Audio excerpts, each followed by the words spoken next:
Well, good morning, everyone. Pastor Corey Rowland here with Your Soul First, Pleasant Grove, and Tippecanoe United Methodist Church.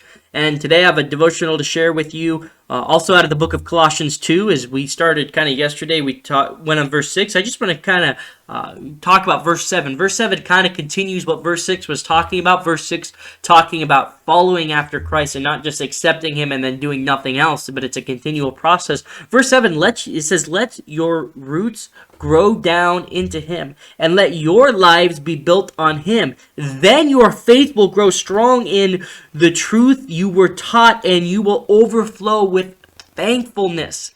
And so when Paul's talking about it's a continual process, it is a continual process. You know, even though you accept Christ, your roots immediately don't start growing down in Him. That's something that takes time. It's something that you have to continually work on, because you accept Christ and then you start reading the Bible. Then you realize, well, there's different areas of my life that I need to align with Him. And so your job is to continually give that over to Him. Your job is to continually grow closer and closer to Him.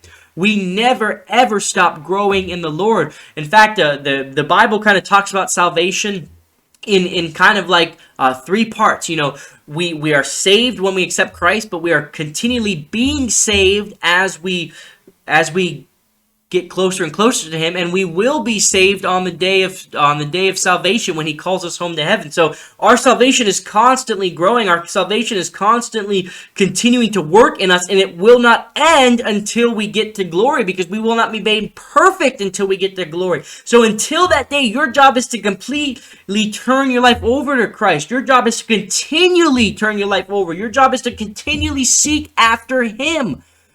And then on the day of salvation, on the day when you are called home, you will be made perfect and you will be completely submitted to Christ, and glory awaits. What a wonderful, wonderful place heaven is. But in order to get to heaven, we must constantly take up our cross and follow Christ. We must constantly seek after Him. Christ died on the cross so that you and I could be free, so that you and I could live